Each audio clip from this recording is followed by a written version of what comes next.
wanted to give a quick shout out to a listener. I want to give a shout out to Michael DiLorenzo, who is a fan of the show and sent a very nice email. Mike, I hope everything is all well with you, and stay in touch, buddy.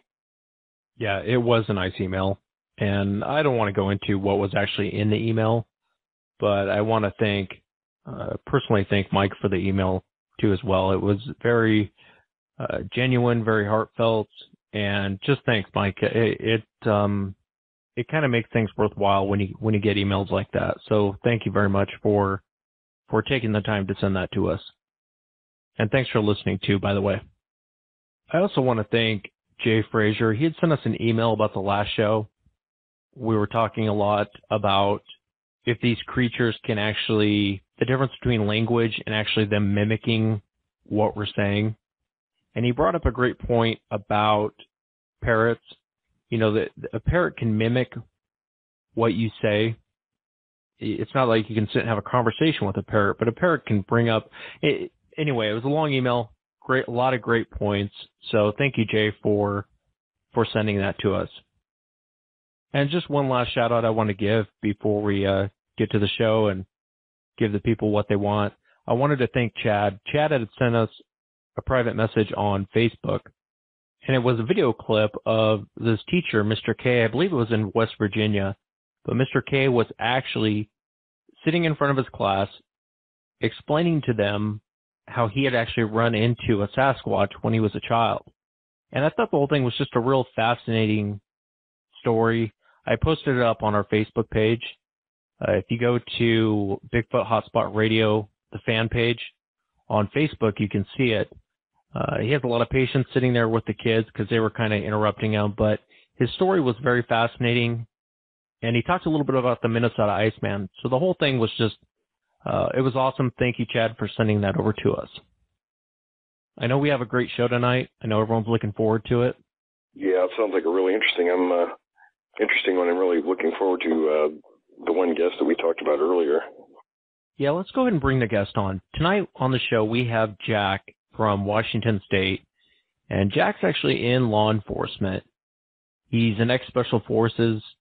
He spent a lot of time in the military, and tonight we are going to see if we can get him to talk a little bit about some encounters that he has heard through some of his Special Forces friends where they encountered these creatures here in the States and had to, I guess for lack of a better word, take care of them, deal with them, different situations. So it should be a real fascinating show, but I wanted to welcome Jack to the show.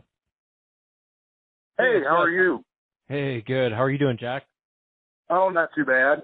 I wanted to welcome you to the show, Jack. And before we actually get into your encounter and your experiences in the military through your Special Forces contact, would you mind by starting off by telling us about your brother's encounter with the camper and kind of what happened to your brother? Yeah, sure. Oh, God, this is back in 1997. And my younger brother was stationed at Fort Lewis. Basically, what had happened was he was trying to get the last couple of days in of elk season, him and his buddy, so they went to Mount Rainier, set up their camp, and they were over on the east side of the mountain.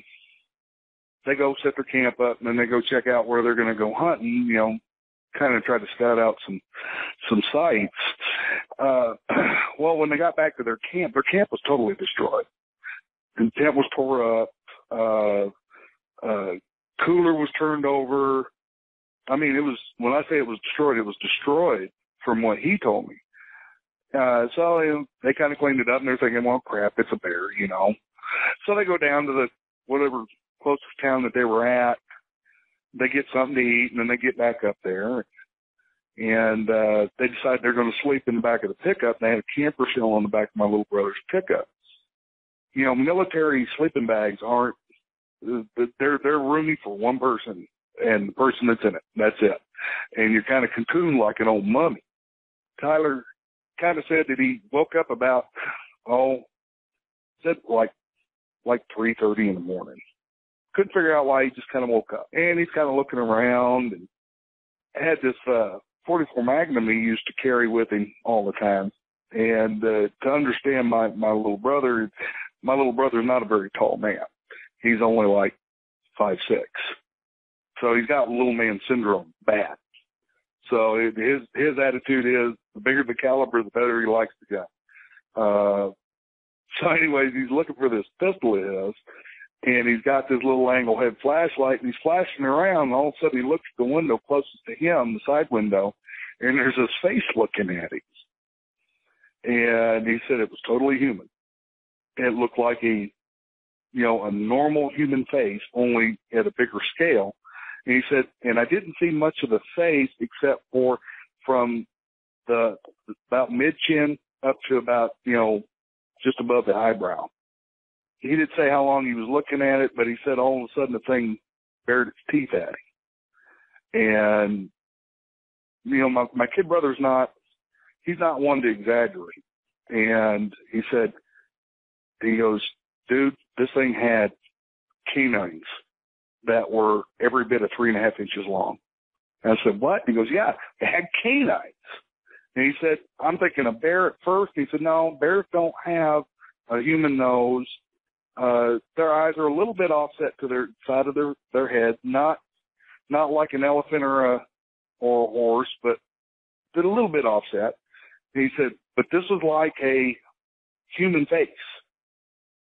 And all of a sudden it started to rock the truck back and forth and started collapsing the camper shell down on top of him and his buddy. He's, hey, you need to wake up. You need to wake up. And his buddy's like, I'm awake, but I ain't moving.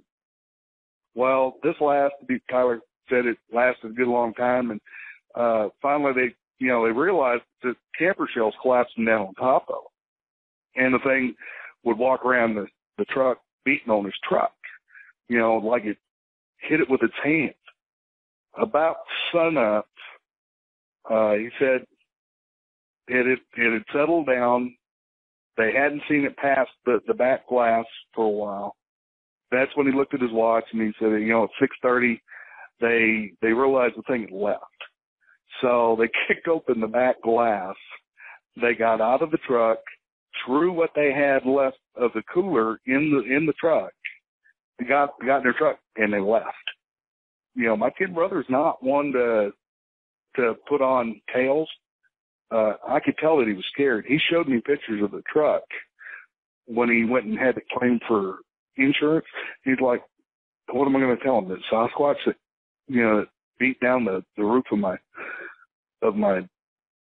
camper shell in my pickup? I'd never gotten paid for it. So he said it was a bear. As far as the insurance is concerned, it was a bear. It was a big grizzly bear. So, I ribbed him for it for a while, and I got to thinking about it. So, the more I think about it, the more when I think about when Tyler told me in person that it was, he was scared. He was absolutely scared, and not a whole lot scares him. But boy, this scared him, and you could tell it. You could see it in his face. It's interesting that he took note of the canines. We've heard a lot of different encounters where witnesses report that Sasquatch shows their teeth, and then there's these canines. It's pretty rare, but we do hear of it.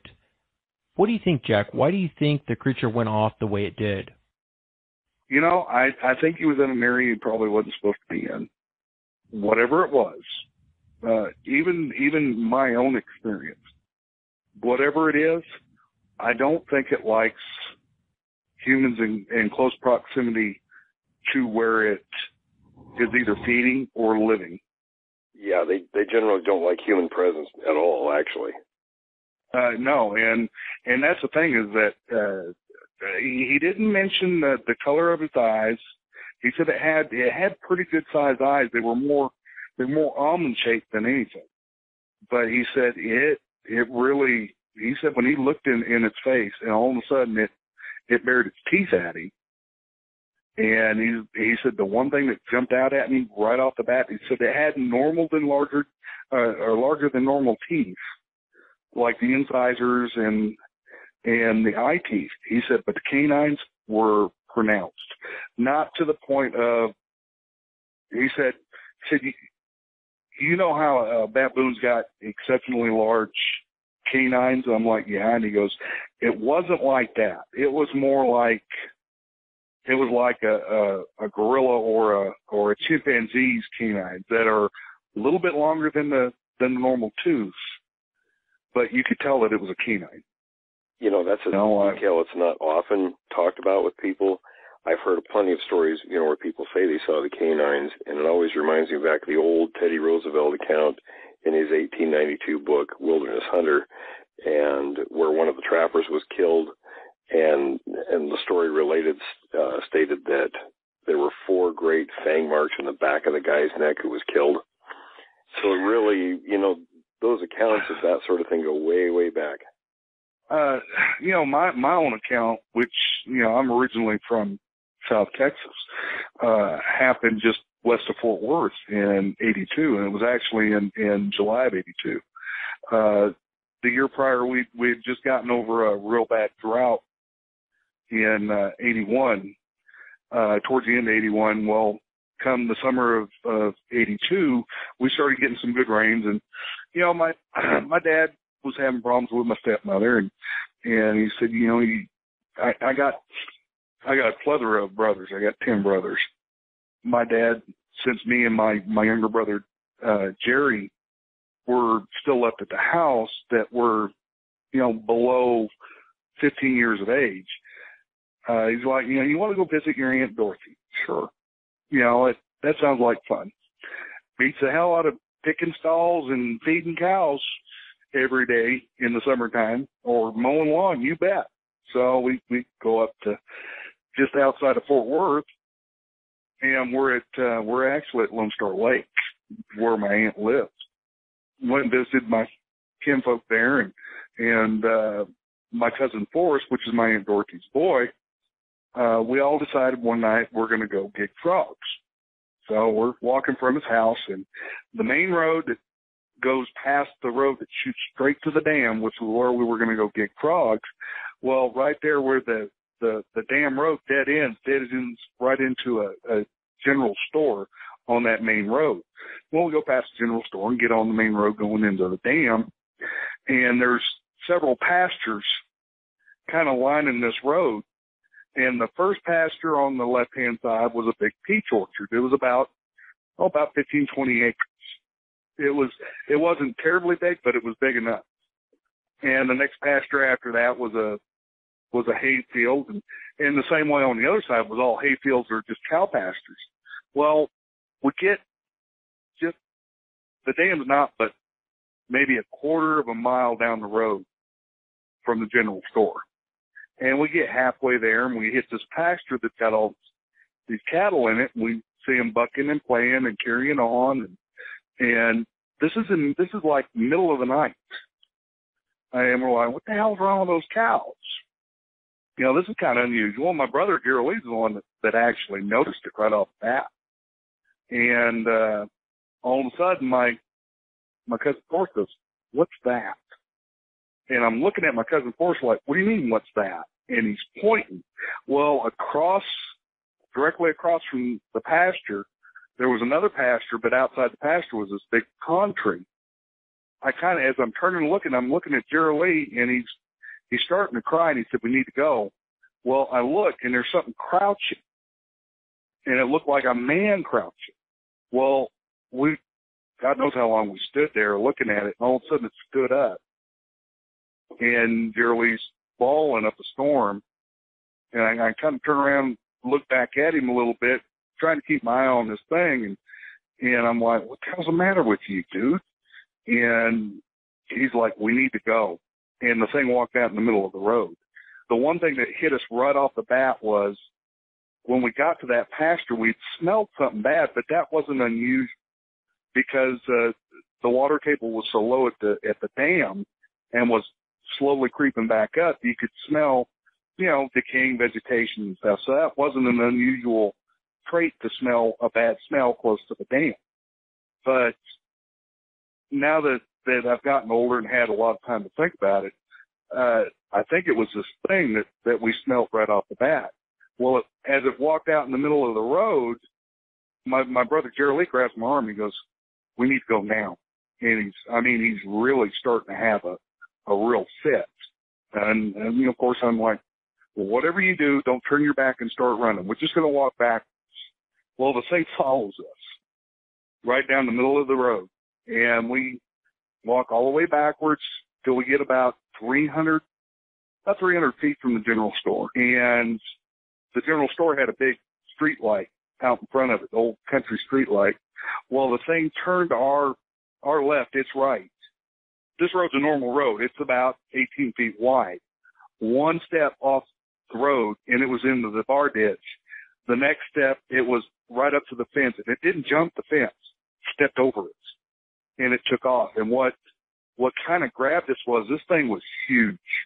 And when I mean huge, it was like 8.5 feet tall, and it was about 4 foot at the shoulders. And we didn't notice the neck. It was kind of hunched over. The whole time it walked, it didn't straighten up like a man would walk. It was a little hunched over at the waist.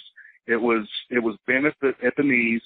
The arms were, I'd say, about mid-thigh, just a little bit past mid-thigh. And it was just huge. Now, could we see details? No. We had enough that we could see hair. We had enough ambient light from the moon that we could tell that it was big. But we didn't see any eye shine. We didn't have flashlights. We could just tell that this thing was just huge, and it was hairy.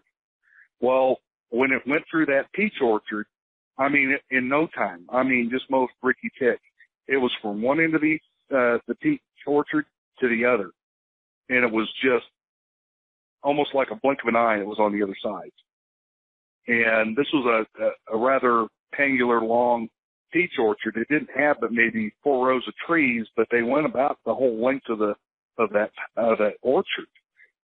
As soon as it got into that field and started running, and it ran like a man, we turned around, we hauled butt to that general store. And my cousin Forrest beating on the door. Well, he knew the people that owned the store. And an old man answered it, and I can't remember the old man's name.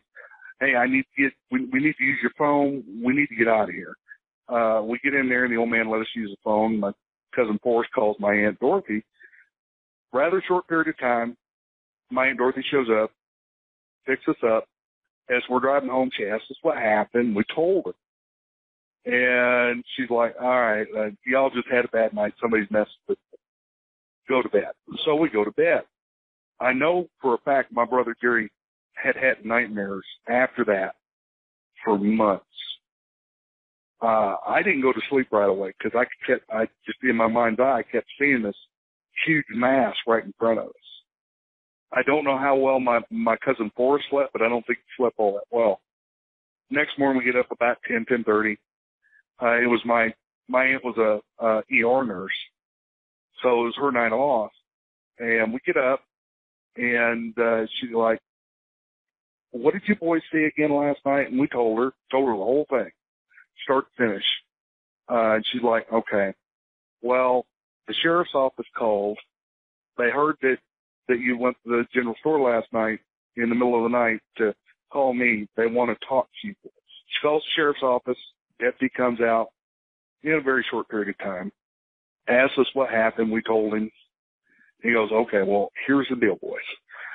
They found, I think it was 4 or 5 big cows in that pasture.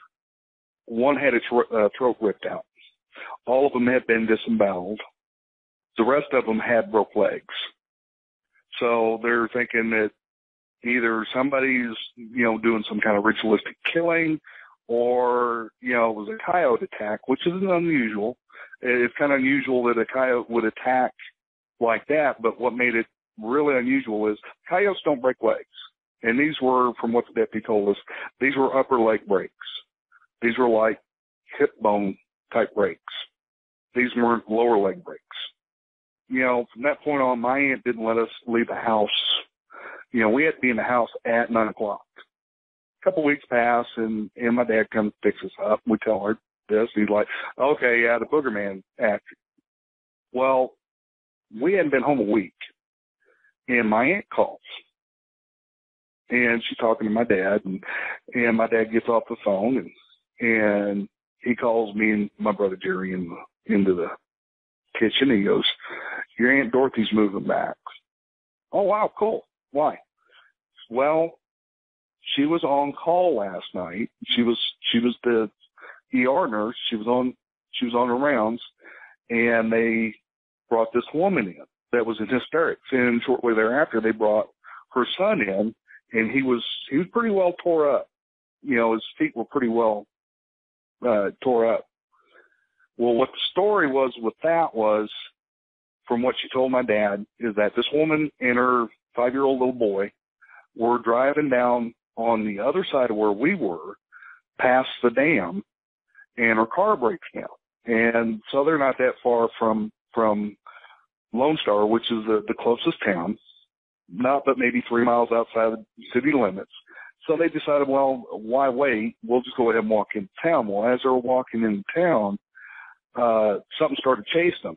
And apparently the deputy that found her had actually seen the car with the hazard lights on, went looking around, didn't find anybody there, so he continues on.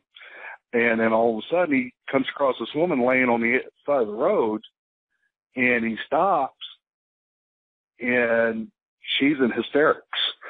Whatever it is, it's after us. It's trying to get my little boy. It's trying to get my little boy. Well, he finally calms her down, gets her in the patrol unit, and they call EMS, and they show up. And, apparently, they finally find the little boy, and he was in a culvert that went across underneath the road. And when they finally got him out of there, he kept saying, "The monster's trying to get me. He was trying to get me. He was trying to pull me out of the culvert." So whatever it was, in this woman's description of what she had saw was, it was big, it was hairy, and it was chasing. And she ended up with a broke rib, I think, if memory serves me right. She had a broken rib. But that little boy, my aunt said that little boy's lower legs and his feet were tore up. Whatever it was, tried pulling him out. Were there any more stories after that from that area, do you know of, or? Well, shortly thereafter, like within just a couple of weeks, my aunt and my cousin Forrest had moved back to, South Texas, just west of San Antonio, where I'm originally from. I'd heard here later on in life, I was a cop in the Dallas area, and I'd heard later on in life that whole area from just west of Fort Worth clear over into Greenville has always had a intermittent problem with some kind of that they call, I'm from the South. We call them boogers. That you talk to the old people, and you got to be careful. There are boogers around here. Well, when you're a kid growing up in South Texas, what the hell's a damn booger?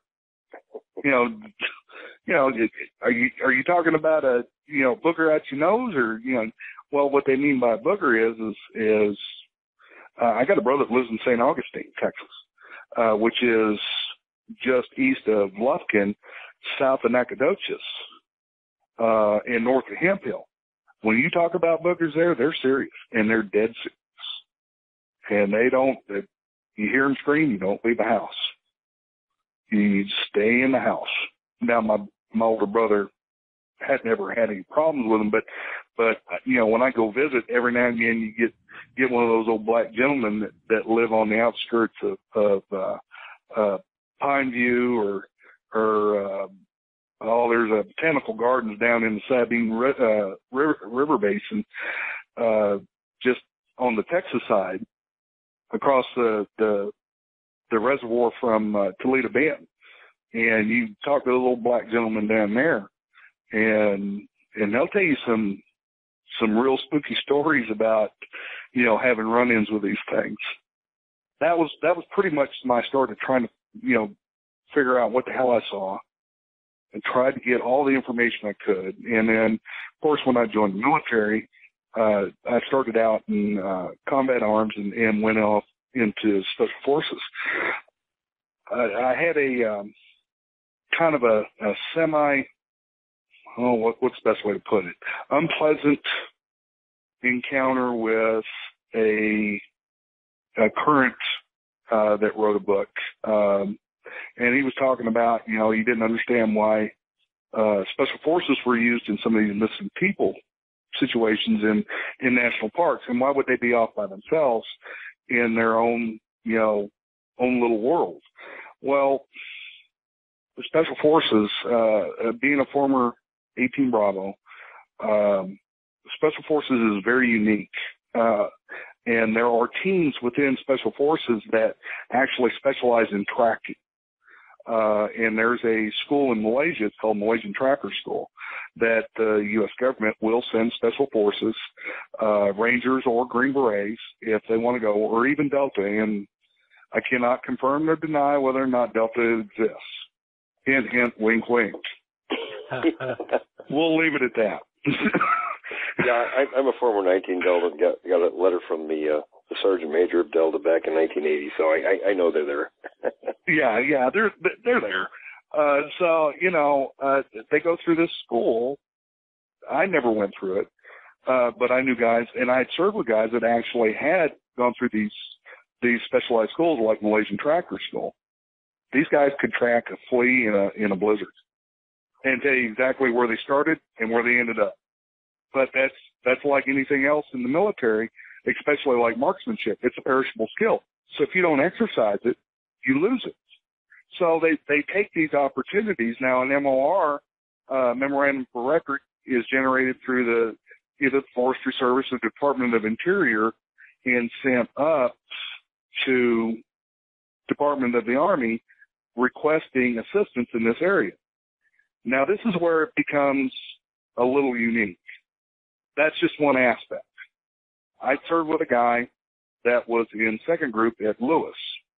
I served with him at fifth group at Campbell. We'd served together in Somalia. He was part of the operations when the Rangers got hit in Mogadishu. He was one of the guys that ended up going in after the Rangers. And one night when he was at fifth group with me, we're all sitting in the buddy's house just outside of Fort Campbell, and he starts talking about this mission that he did. And at first I'm like, okay, here we go. We got one of these fishing stories, and he caught a minnow, and it's going to be Moby Dick or Jaws. No, that isn't what it was. Talk about that when he was at Lewis, he ended up getting called in, him and his team, and he had just gotten into Delta. Team got called in for this. Basically, they'd had a problem. They needed to hunt this animal down and get rid of it. When my buddy started telling me what it was that they were hunting, that's when I started paying attention to him. I'm like, okay, what does this thing look like? And he's like, it's bigger than anything you ever, it'll make you question what you know is real and what you know isn't real. The thing's enormous. It's super aggressive, super powerful. Part of the safety briefing prior to going out on this mission was, do not let it get a hold of you. If you get close enough to where it can snag you, that's it. There's nothing we can do. You can't even break free from it. It'll rip you apart. And he started talking about how they were going through Mount Hood area and, through these valleys and down into these gulches. And they finally, it was like a pack of three of them, and they had run off the rest of them. They had finally got them scared off and got this one cornered. And this thing was just enormous. And he said nothing, and the Army prepares you for a lot of stuff. He said, as you well know. He said, but it doesn't prepare you for anything like this. When you start questioning what you think you know is really in the woods and what isn't in the woods, he said after that, I put total faith in my equipment and my weapons. He said, they bleed like we do. They die like we do, but they don't fight like we do. He said, we went out as a 12-man team, and he had later found out that they had other instances where they had to hunt these animals down. And when he described it, he's like, had human features, but it was extremely well built. He said there wasn't an ounce of fat on this animal anywhere. They're not built like we are, where we have these big major lats, in our rib cage, part of our muscle grouping. No, all the muscles in the rib cage are massive. The whole chest area is massive. They got bigger eyes than we got. The human nose, which is proportionate to the size of the skull it's got. He said there's no neck. And he said it's a little bit longer arm length than what you would expect a human. But he said they're incredibly fast. He said you would be amazed at how fast these things are. And they can cover massive amounts of ground in a very short period of time. Well, I know that to be true from my own experience. He said when they got it cornered, he said, we lit it up, and that was it. And then, of course, he went on to say, they'd called in a Chinook, put it in a sling load netting, and got it out of there, and didn't have any more trouble after that. But he said it's not unusual for us to get called in for that. And he said, and that was the one thing that more than anything prepared me for combat. He said, being around a human being doesn't scare me. He said, that scares me, because in your own mind, you're rationalizing that this isn't a real thing, but it's right in front of you. It wants to hurt you. He said, and you get them cornered, they'll pick up rocks. You swear to God that there's no way that thing can pick that rock up, and they can throw it a pretty good distance. And these are boulders, not just rocks, boulders. He said from his experience that he knew that they do use some rudimentary tools. They have been known to use sticks to fight with when they cornered this beast. And he said it was taller than anybody that we were there. And this man's not a small man. This man's, like 6'5". This dude's a racehorse. And what I mean by a racehorse, he'd run 15 miles a day when I was in group with him. He didn't, there was no ifs, ands, or buts. I find the story fascinating for a couple of reasons. All of us know members of Special Forces, and Special Forces members don't need a Bigfoot story to impress you. They already have, they could sit down and tell you story after story after story. That's impressive. They don't need a Bigfoot story to impress anyone. But I think it's a very fascinating story, and it gives a lot of insight to, and I know Woody and Will, you guys will agree with me on this, a lot of what Jack's talking about is a lot of things that Mr. Black has also talked to us about. We have a guy who's a government insider that gives us little pieces of information because he has to protect his identity. And he has a lot of knowledge about the military and other agencies dealing with these creatures back to the 70s. And, it sounds exactly like, and who the guest we had on a couple weeks ago who had the story about, wasn't that the Dakotas where the sheriff's department and the military, I think it was military, or whoever they were from the government went in there and they had to eliminate these creatures in that area. And they talked about, shooting the female, I believe it was. And then Mr. Black confirmed another situation not far from that one where the team went in and they eliminated these creatures. And it's often because there is some kind of more than normal aggressiveness towards people in that area. What John had told me was that he said, if you spend enough time in Special Forces and you end up on the West Coast, whether it be Alaska or Lewis, a couple of the austere locations, believe it or not, Duckley Proving Grounds was another one that he told me about. And he said, you get stuck at one of these austere locations or at one of these major installations out in the boonies. And he said, and you spend enough time in group, you're going to end up at some point, you're going to get called in because it's a systematic issue that happens time and time again. It's not an everyday issue. It's not an every week issue. He said, but from time to time, you're going to, at some point in your career, if you spend long enough in group, you're going to end up getting called in, and you're going to have to track one of these things. And he said, I'm going to be the first one to tell you. He said, don't go by yourself. He said, rely on your equipment. Make sure that your equipment's working before you leave. Because he said one of the guys that he knew that had a weapons malfunction tracking one of these things, one of his teammates had gotten nabbed up. Basically, it ripped his arm off. And ripped his arm off at the shoulder.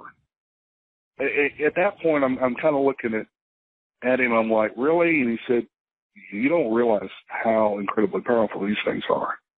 You know, a normal mountain gorilla has a strength of 6 grown men. Chimpanzee has a strength of 4 men. He said, these things much more have the strength of about 15. If they can rip your arm off at the sockets or, you know, pull your leg off with little to no exertion, that's some real power. I've told it on the show before, but in 1980 up above Wilkeston, Washington, which isn't really that far from Fort Lewis, 2 elk were found dismembered up there, and I went to investigate. And this was after game officials had been there and, you know, questioned a friend of mine, which is how I got up there. They found, mushroom pickers had found 2 elk, and the way the report was written was dismembered without the use of tools. Well, it takes a hell of a lot to pull an elk apart without any kind of tools. And, of course, Sasquatch tracks and all kinds of stuff up there. But, yeah, you know, that's when you see something like that, it really sets it into your mind the power these things have. My own experience, I thought the thing was just heavy breathing when it was walking with us back towards the general store. The more I thought about it, I was like, wait a minute, nothing breathes that heavy, because it sounded like it had a respiratory disorder. No, it didn't have a respiratory disorder. The thing was growling at us. It was growling. You know, it's when you mentioned your brother's account with it baring its teeth, we've heard that a number of times in the past couple of months too from other witnesses, and that seems to be a very typical aggressive behavior. It's a challenge behavior. Well, you know what? He won, because my little brother wasn't moving out of that pork sack. I wouldn't either. That's one of those what I typically call an underwear changing moment. You know, and if I'd have seen details and it was showing me its teeth, okay, you win. I'll leave you alone. But, you know, and of course, in hindsight, there's always that little part of you that wishes that you'd seen a little more, gotten a little more detail. Wish you had a flashlight, you know. It's one of those, you got to be careful what you wish for, though. Exactly. But then again, you kind of think, you know what, maybe God was smiling on me. You know, I know Wes and Woody probably feel the same way. You know, we've seen things up pretty close. I stood when I was 16 in front of 2 of them, less than 15 feet. And I can tell you, I never want to be that close to one again. Well, we weren't but 20 feet from this thing. Yeah, I mean, it was that close to us. Yeah. You know, which was too damn close. I'd heard that the fellow that did the Skookum movie, I heard his interview. Mike Woolley? Yeah, Mike Woolley. You know what? With all due respect, Mr. Woolley, I agree with you. Don't point your gun at them, because they know what it is. And that's the one thing that my buddy was telling me. He said they know what a gun is. They're not stupid. They absolutely know what a gun is. They may not know how it functions, but they know it goes boom, and they know bad things happen. I'll tell you what, when I had my first encounter, I knew they knew what I was holding a 22, but they knew it was a rifle. And it was actually probably the only thing that saved my bacon, because I was holding the rifle, you know, basically at a port arms position, and I fired a shot just to kind of thinking maybe it would scare it away. And that's when the other one come walking around from behind me. But they didn't attack. They looked pissed off, but they didn't attack, and I took off running. I really think to this day that's kind of what saved me in that situation. Well, you know, we had fishing poles, so we were no threat to it unless it thought we were going to whip it to death. You know, like I said, my buddy said, they know exactly what a gun is. You know, Jack, with your own encounter, it makes you wonder why it didn't attack you that night. Because it sounds like it was on a rampage that night. It sounds like it, you know, went over, killed the cows, knocked the lady down, tried to get her kid. It makes you wonder why it didn't attack you. I realize you guys were 12, 13 years old.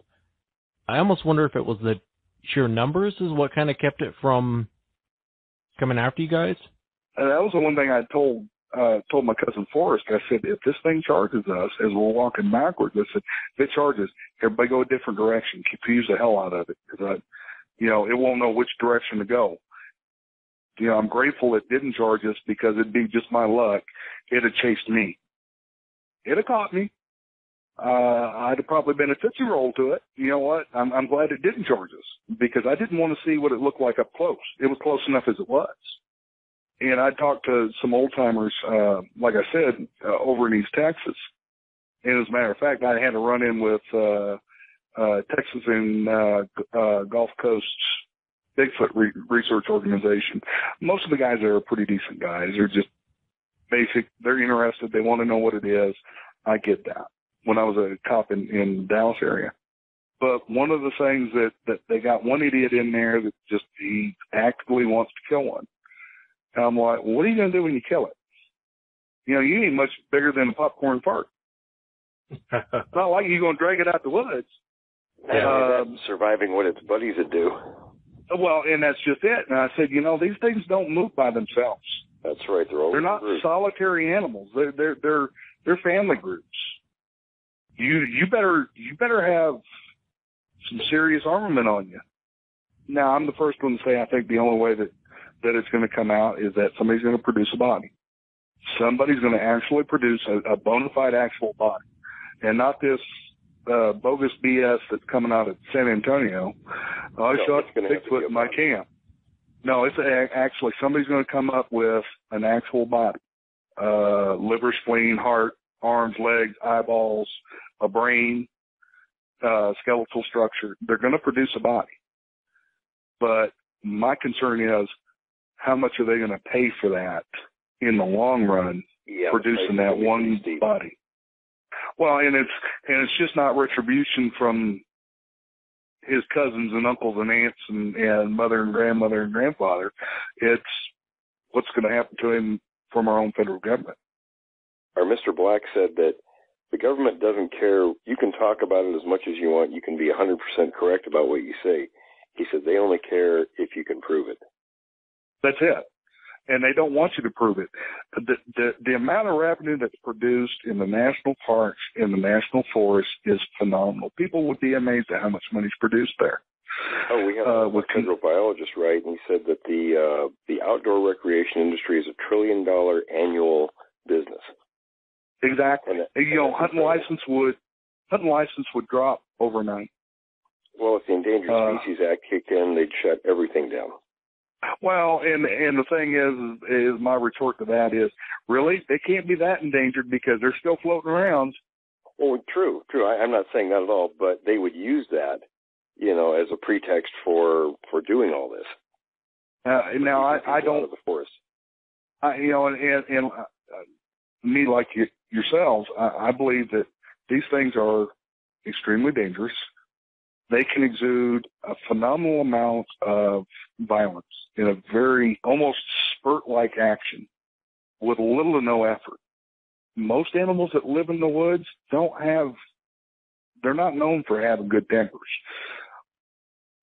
I would say these creatures do not have a sense of humor at all. And if they do, it's only by chance that they hit, ping somebody in the back of the knot with a rock and knock him down. But they don't want to be trifled with. And my suggestion, don't feed them. For God's sakes, don't feed them. That's like feeding a lion. You're gonna take its natural fear away from you fairly quickly. You start feeding them, and you want to maintain that natural fear, that cautiousness. If you take that away from them, it's not that you're doing the animal an injustice.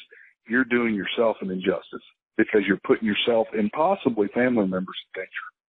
That kind of reminds me of most wild animals in the woods. It's kind of a survival instinct.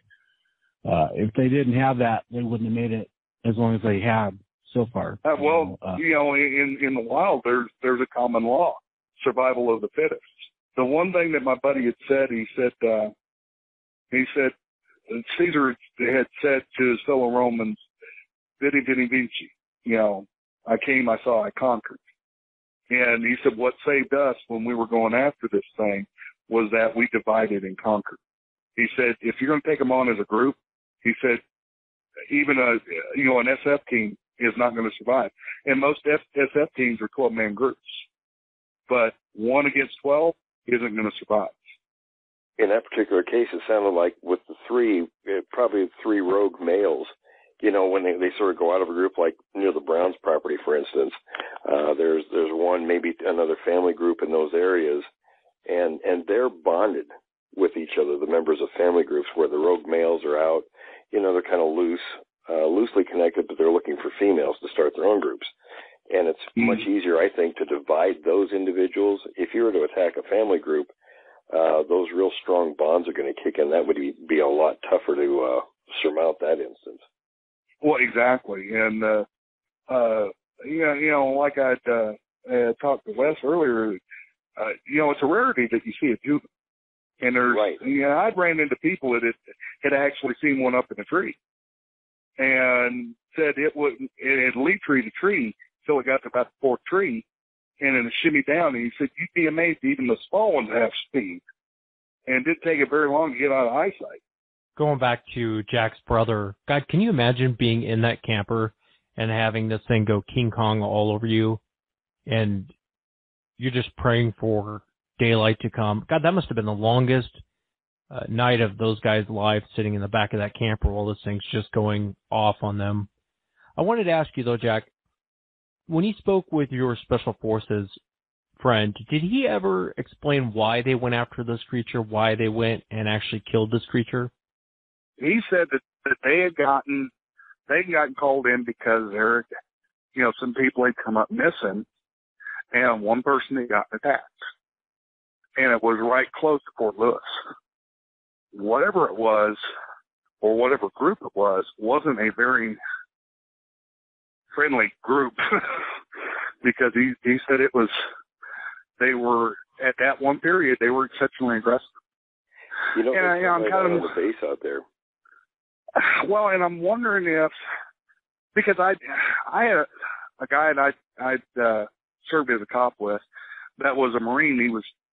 He was part of the security force there at Bangor. He told me that he was out one night patrolling the perimeter of the fence at Bangor Naval Station. He had seen something, and it looked like there was 3 of them.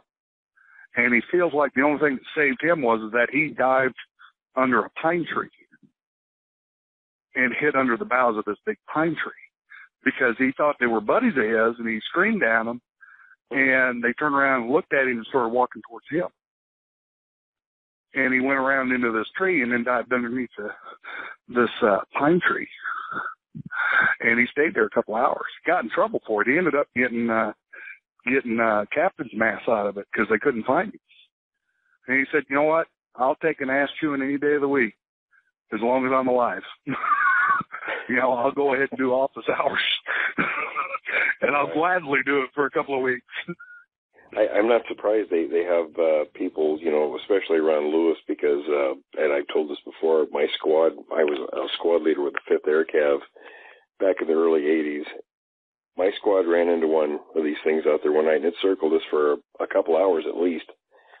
And I didn't mention anything to the guys. At first I got a call and said, well, we're not going to have any aggressors out. Just go ahead and have your men practice ambushing or whatever. So I told the team leaders to set the guys up in a classic L-shaped ambush on this road, and we'd practice for a little while and then crash out. I took my radio man, and we went into a tree line nearby, and this is when they first come out with the AN-PVS-5 night vision goggles. And they weren't great, in the beginning. Better than Starlight scopes, but not real great. So I was wearing this thing, and I walked into the tree line, and I saw this huge shape in front of me take a step from my right to my left, and my hair just went up. And I started backing up, back into the port private. I said, out of the tree line, out, like this. And I hollered for the team leaders to rally the whole squad. They had a 15-man squad on me. Oh, man. And the guys, they come running, and I said, okay, I decided I don't want to do any training tonight. We're just going to hunker down and wait till the helicopters come at first light. So I said, everybody get in a 360, and we'll sit here on the road and just, grab some Z's. And pretty soon, one of the guys says, "Hey, Sarge, I hear somebody walking around there." And I said, "No, there's nobody out here for miles." And then one of the other guys pipes up and says, "No, there's somebody walking. I can hear 2 feet walking around us." And one of the guys just jokingly says, "Hey, maybe it's Bigfoot." And he says, "Hey, Sarge, you're from here. What do you know about this?" So I told him what I had seen as a teenager, and all the guys would swear up and down that's what was circling us. And of course, I didn't tell them what I had seen in the tree line. Yeah. Well, you know, and the thing is, I don't know that I've had my first duty station was the Old Guard, Washington, D.C. Spent 5 years there. Believe it or not, the Old Guard's not totally ceremonial. They actually have a combat unit. You know, it was called Recon Platoon. They were the scouts. And my first job there was ended up riding horses in the cemetery, which, you know, my dad being my dad and grandfather both being thoroughbred racehorse trainers, they thought that was quite a treat, you know, even though both of them were Marines and they weren't real happy I joined the Army. But, and my grandfather, who just passed away a month ago or a month and a half ago, was actually in the Marines during World War II on Mount Suribachi. I watched the flag get raised. They thought that was quite the treat that I was, you know, the Army still got horses, and, you know, and my grandson's riding horses in Arlington National Cemetery. And I'm like, it's not all that, trust me. You know, as soon as I get a chance, I'm getting out of this unit. And I ended up going to Recon Platoon. We were doing exavals down at Fort A.P. Hill. And I don't know if there was an actual had a run-in on Fort A.P. Hill or not, but it was strange enough that I could see an outline in the trees, and I'm looking at a guy that I'd served with, super nice guy. He grabbed the 203 from me, and he starts walking towards the trees, and then all of a sudden he kind of walks back. He said, "Let's just stay around the Humvee." And I'm looking at Joey, and I'm like, "Why?" He said, "Let's just stay around the Humvee." Of course, that, you know, shortly thereafter, you know, the rest of our platoon shows up, and we assemble, and didn't see anything more that night. But I'd run into some of the range cadres, and kind of told them, I said, you know, this happened last night. You know, should we be worried? You know, is there anything out here that we need to be concerned about? And they said, well, we hesitate to tell you about this one thing, and I knew where it was going. And he said, but on the other hand, we do have SEAL Team 7s over here had built a pretty good size compound right there on Fort A.P. Hill. They trained out of Fort A.P. Hill all the time. For all you know, you could have ran into somebody from SEAL Team 7. And kind of tell you that story, I got to tell you this one. When I was stationed in D.C., I'd ended up going through Marine Corps Sniper School at Quantico. We're out doing one of our final night stalks, and they get our mission. One of the teams had gotten broke up. And I'll never forget this Marine's name, Spidey. Super nice guy, really short though. And he's the proverbial snuffy. If anything's going to happen, it's usually going to happen to him. Well, he gets lost in the woods. He loses his teammate, which is almost grounds for getting, you know, rolled out of the school for. Anyways, currently the FBI cadets were having a kind of a night function where they were doing night exercises, and they're all kind of sitting around the campfire. They'd already ended their missions, and all of a sudden they see this thing come out of the woods, kind of turn around, look at him, grunt, and go back into the woods. Well, the next morning, of course, we're looking for Spidey everywhere. We can't find him. And we come across this van that says FBI Academy on the side of it, and they flagged down the gunny that was our cadre, and he gets out, and all of a sudden he starts laughing, and he goes, okay, and he gets back in the van with us, and we're taking off, and said, all right, Gunny, what's up? And he said, we think we found Spidey. Really? Yeah, these FBI cadets swore they saw a small Bigfoot come out of the woods and go back into the woods. Well, when you're in a ghillie suit, you look like a damn Sasquatch. Sure. looked like a small Sasquatch. So we had quite the rip about that one. I thought that was quite the treat to hear that FBI cats all swear up and down they saw Bigfoot. But, you know, I can't say definitively that what I saw at Fort APL was a Sasquatch, but I know it was in the wood line. Joey's reaction was very uncharacteristic of his nature, especially coming back saying, well, just stay close to the Humvees. But, you know, and that's the one thing that I would stress to any of the listeners is, you know, if you do come in contact, just try to get out of there. The best you can, the safest you can. Kind of keep them confused. Don't let them, and for God's sake, don't let them get a hold of you.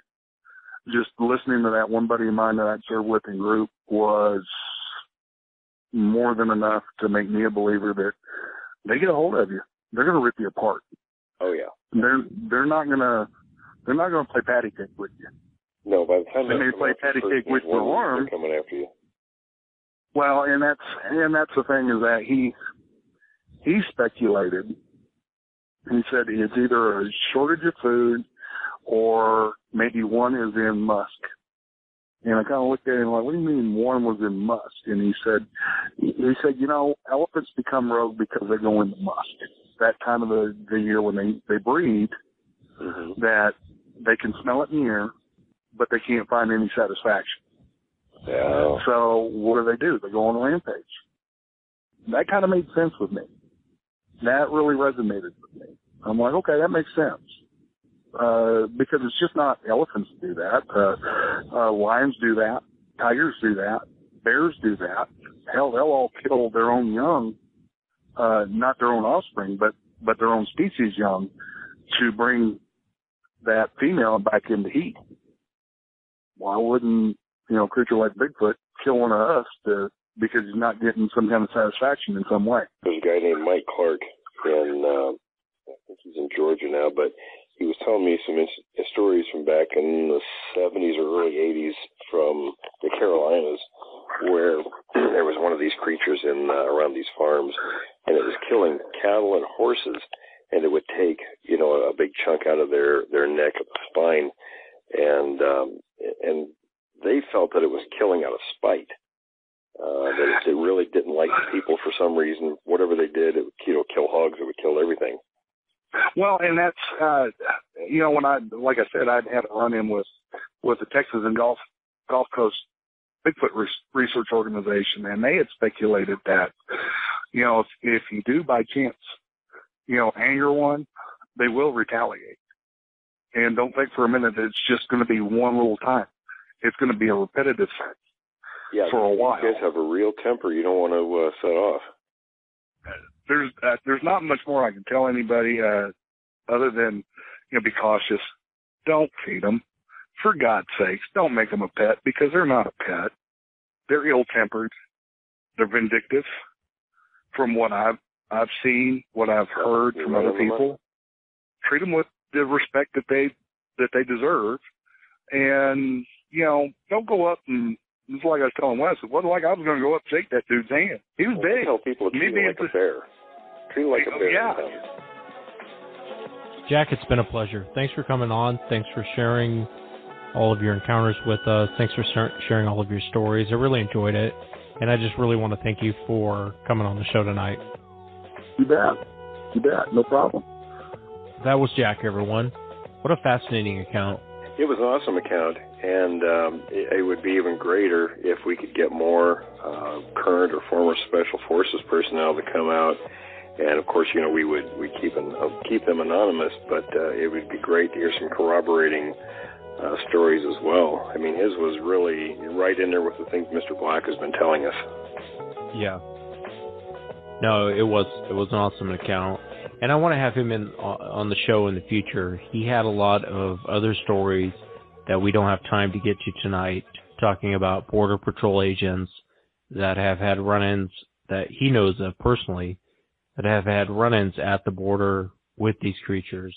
He also has other law enforcement officials that, a lot of other stories that we just didn't have time to get to tonight, but I'd love to have him back. I know someone had sent you a encounter, didn't they, Will? Well, I really, really love some of the details that come out of some of the accounts, and I was sent one earlier today, and it's the person sent it wants to remain anonymous. Although I did get permission to put it in my next book, Creek Devil, which is interesting because we get people who won't come on the show and talk about accounts, but they will give permission as long as I can make it keep it very anonymous so that no one will find out who they are to use the stories. But getting to the detail, there was an interesting part of this that I'd never heard before, and you and I talked about it, and you'd never heard it either. There was a group of people, to keep the story short, that went on a hike in a western state a number of years back, and the group became separated. One went off to do some exploring, and the other part, two women, didn't want to go where the others went, so they decided to hang around, and it got hot, so they wanted to go down this mountain slope into some shade and wait for the others.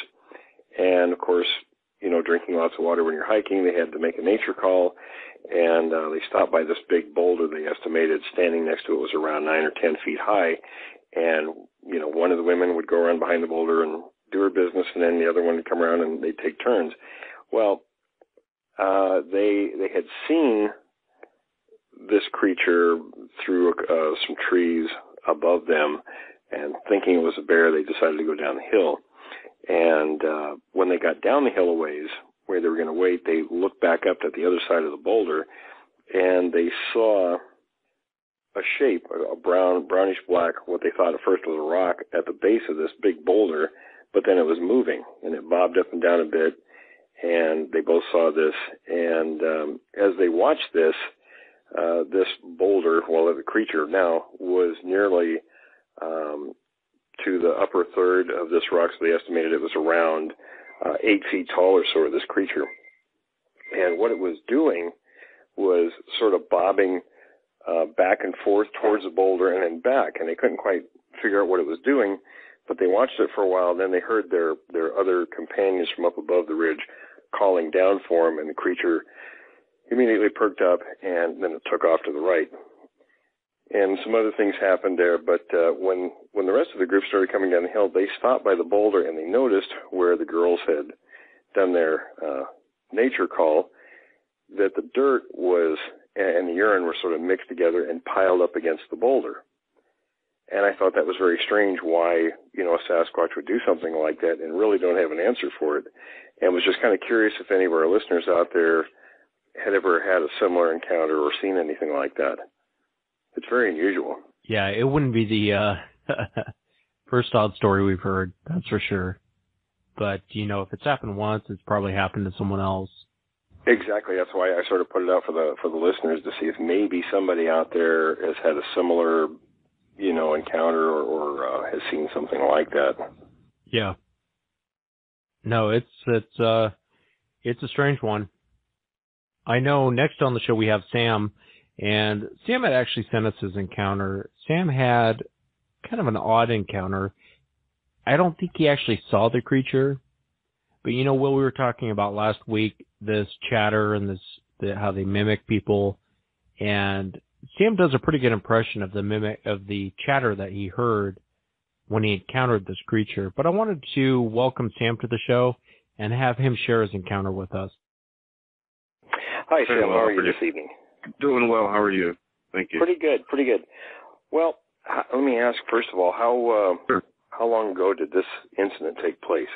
This was about 2004. It's been about 10 years ago. Now, it was either 2003 or 2004, and the main reason I don't recollect exactly is because for so long I was, when I asked about it at the time, I was blown off, and I didn't know exactly what I had heard either. So, but it was spring or fall. I do remember that there was no snow on the ground. Okay. Did you know much about the subject of the Sasquatch prior to that time? No, not at all, other than seeing the Patterson-Gimlin film as a kid and, Harry and the Hendersons, not really. I'm from Houston, and, the only thing we have down here is dogs and cats, so no, not at all. That day that this took place, what were you doing? Yeah, it was about 2 o'clock in the morning, and I was actually asleep. And my father, just to start the story, my father at the time lived in the Black Hills of South Dakota, and this was outside of Lead, about 1.5 miles, 2 miles outside of Lead, up on Hearst Mountain. At that time, there was like 3 people that lived on that whole mountain, one road up, one road down. It was very high up. You had to go around a lot of turns just to get up there. And they were the only ones at that time that lived on there. They lived on the corner of the mountain. We had this huge 65-foot deck, but right after the deck, it went straight down, like 45-degree angle, and we were up at treetop level. So just to give you an idea, nobody could actually climb up that except deer. And then in the back of the house, my father had bought like an additional 3 to 5 acres back there just to ensure that one day nobody would build that close to him. I do remember at the time there was logging going on a little bit further down the mountain. You could see it. And now the place is totally built up, and they no longer live there. They live in the Black Hills of Wyoming now. But it's a whole community and neighborhood. But it was about 2 o'clock in the morning. I was asleep on the garage house. It wasn't a separate part of the house. You had to go through the mud room and this other room and then go up the stairs, and there was a room there. And it had 2 windows, one window in front that didn't open, and then one window in the bathroom, which was in the back. And you could open that, and we would open that just to keep it nice and cool. So that window was open, and then the bathroom door was open. And I was asleep, and all of a sudden I heard this gibberish talk, very loud, and it freaked me up, and I jumped out, and I'll do it for you the best I can do. It went something like this.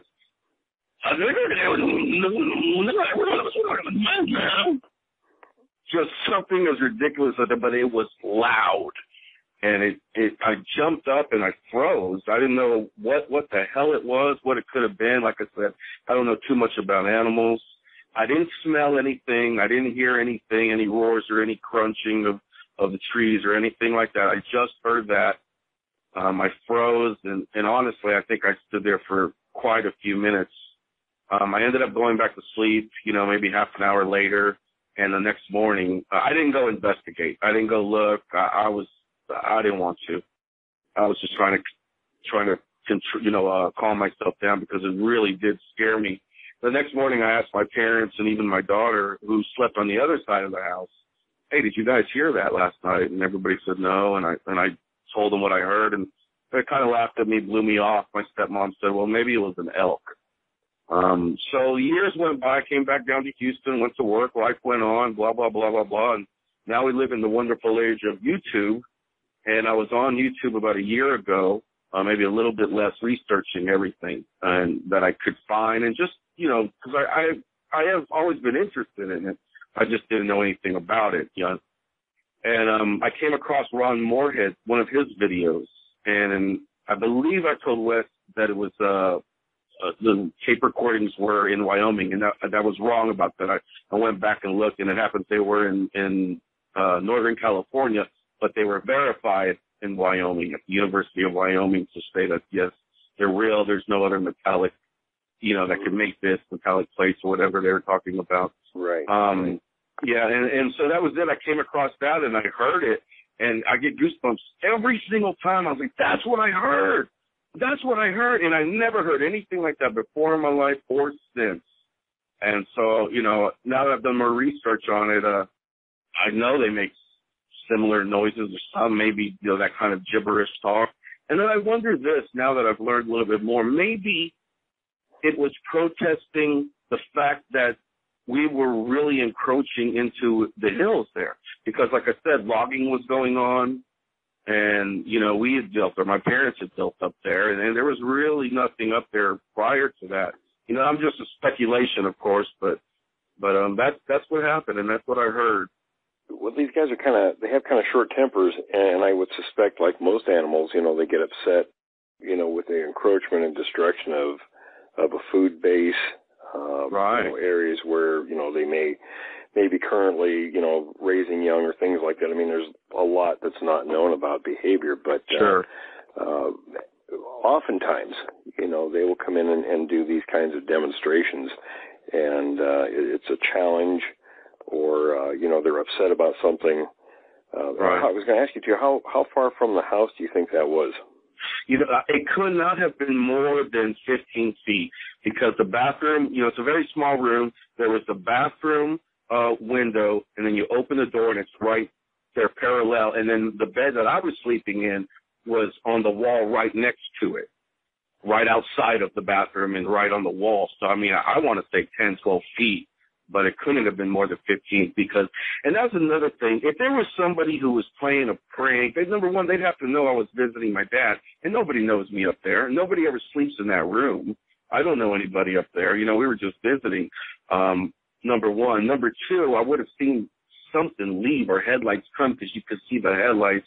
And number three, no human that I know of, unless they scream, do that and it'd be so loud in the bedroom. You know what I mean? It had to have been something with large lungs or just big, it seemed, though, Did you ever wonder afterwards if maybe, your dad and everyone said they didn't hear anything, but maybe they really did and didn't want to say, anything about what they knew was out there?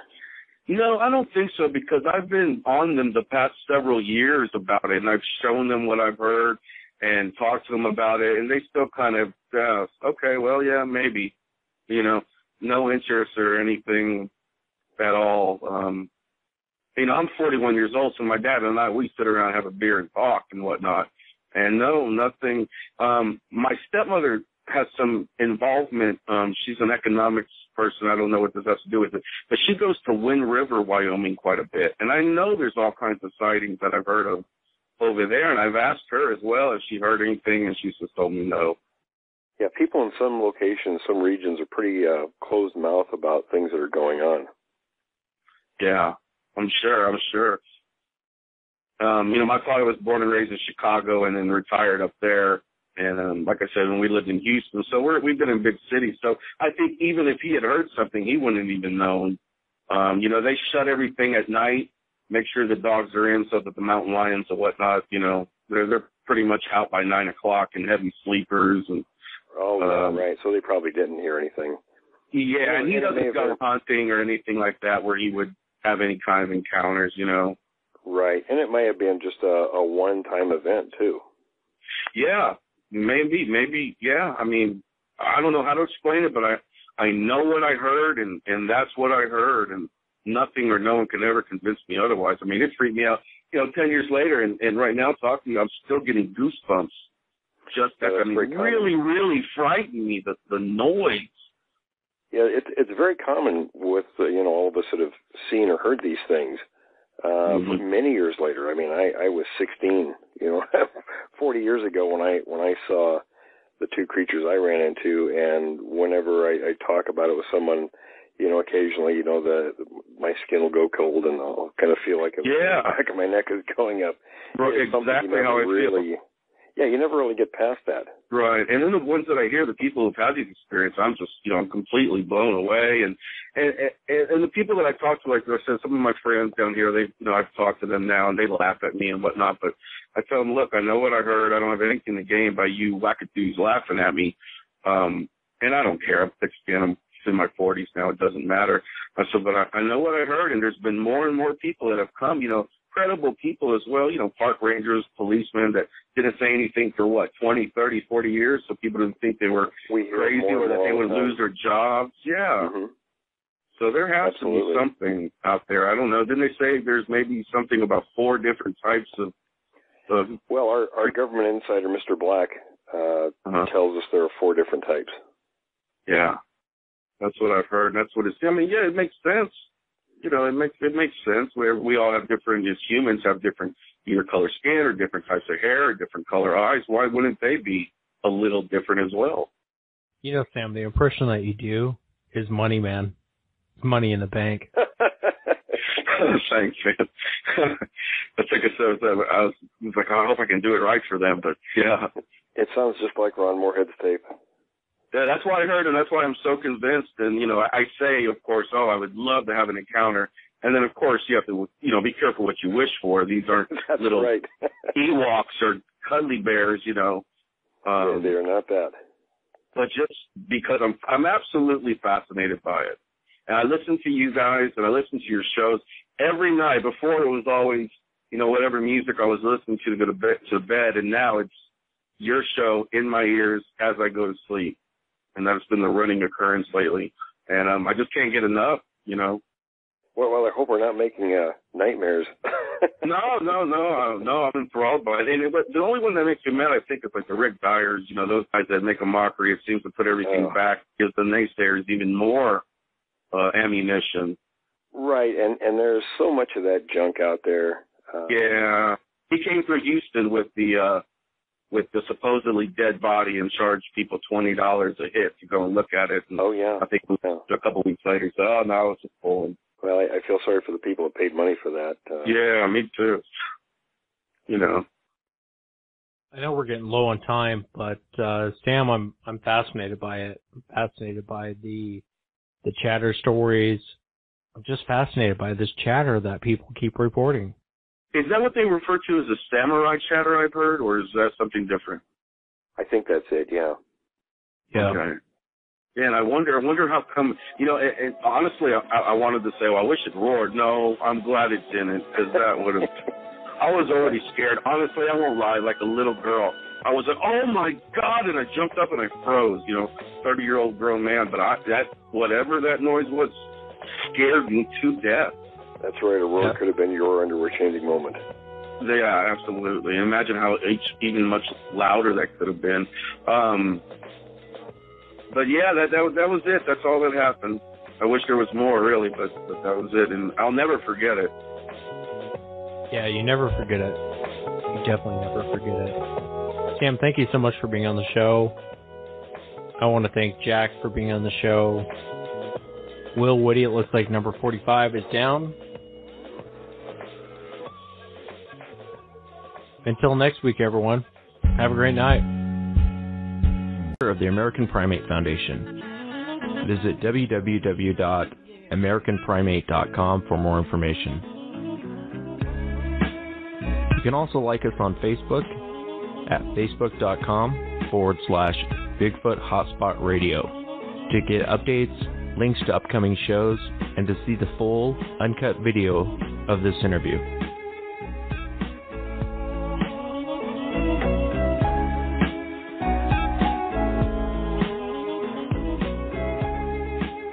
Well, let me just start by saying this: the sighting I had is what it was.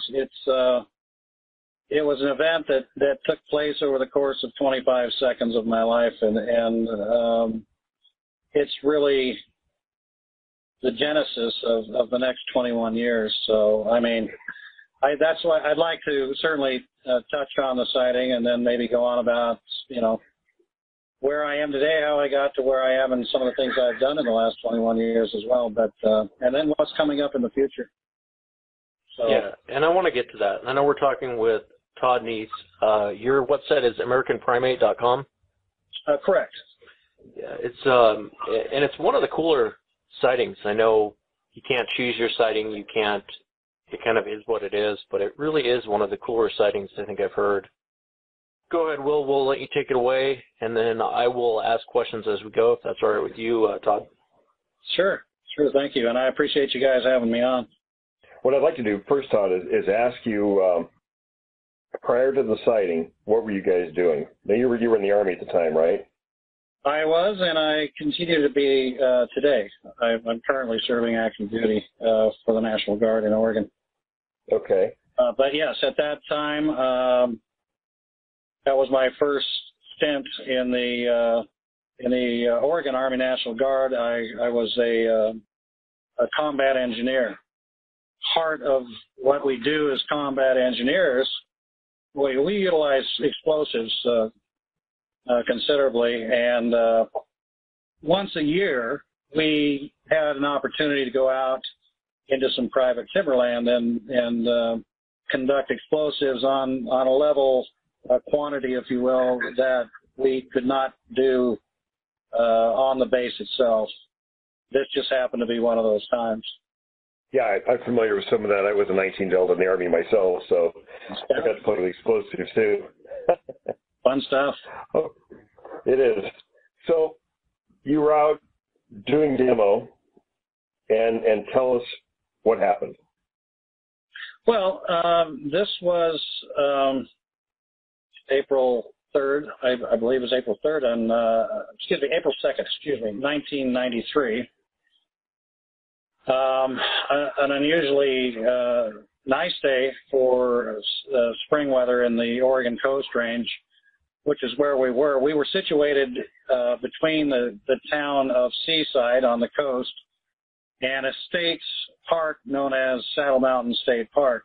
Saddle Mountain is a large mountain that was described by Lewis and Clark, in fact, and they may have actually named it, but it is saddle-shaped if you look at it north to south. It's approximately 10 miles inland from Seaside, and so we were kind of right in between, again, on private timberland. And I will say, because I lived in that area at the time, that this timberland is it's very well secured. The company that purchased this land was well aware of a number of lawsuits that were basically they bought with the deal, where, you know, if they allow public out there and people get hurt, they roll over their four-wheel drive or they drown in the river, you know, they look for the deep pockets. And so I only say that so that you realize that access to this area is for civilians is very, very difficult. And that's on a normal day. Now, you can imagine when we're up there doing what we were doing, we had a secondary layer, if you will, of security. And even though we came in and out one main road, one main line into that area, by protocol, we had to have security on all three main lines that access that area. So basically, the bottom line is we had to make sure we were keeping civilians out of there. And I think that's important as the story goes on. This particular day, we had 3 blasting sites. The first one, we did practice cutting charges, taking C4 and slicing steel I-beams in half. We had at the second site a mock minefield, if you will, that we had to breach a lane through. And then the third and final site was another rock quarry. These are all quarries where we practiced a cratering charge. You're probably familiar with that. Right. And so it was this day that we had blasted the first 2 sites, and we had just set the charges at the third and final site. Our standard operating procedure was to, ignite the fuses. We always dual primed our explosives, and then get in our vehicles and convoy down to a safety staging area. And it's at that point that we would stand around until we heard the report of the explosion, and then go back and check our work. And so everything was pretty standard up until we got in the vehicles. We're coming down the hill, heading for that safety staging area, a couple miles away. And I happened to be sitting in one of 4 vehicles. We had 2 Humvees up front, a deuce and a half, 2.5-ton transport truck with troops in the back of that. It was covered, by the way. And then in the very back, we had the commander's Humvee. So here I am sitting in the second vehicle, sitting behind the driver. So I'm on the left side. I've got the window unzipped because, again, a fairly clear day for April for sure. And I did what I always do when I'm out in that area. I'm scanning the countryside for deer and elk because, like I said, I hunt that area quite a bit. So anyway, as I'm glancing about the countryside, we come around this corner, and I came inside of the second quarry, the one that we had detonated, maybe an hour, maybe even less than that earlier. I'm looking at this quarry, and standing right out in the open, right in the middle of this quarry, are these 3 jet black figures. immediately I knew, something wasn't right, that, these were, they were jet black. They were living. I could see some movement, so I'm thinking, okay, what am I really looking at here? And the first thing that came to my mind, I'll be honest with you, what the hell are those people doing down there? They were certainly standing on two legs. There were, again, three of them, but they were much larger than humans. The silhouette that they presented was nowhere near human-like. When I say that, I mean their shoulders were clearly, they appeared to be, 5 feet across. The heads sat squarely on the shoulders, no visible neck.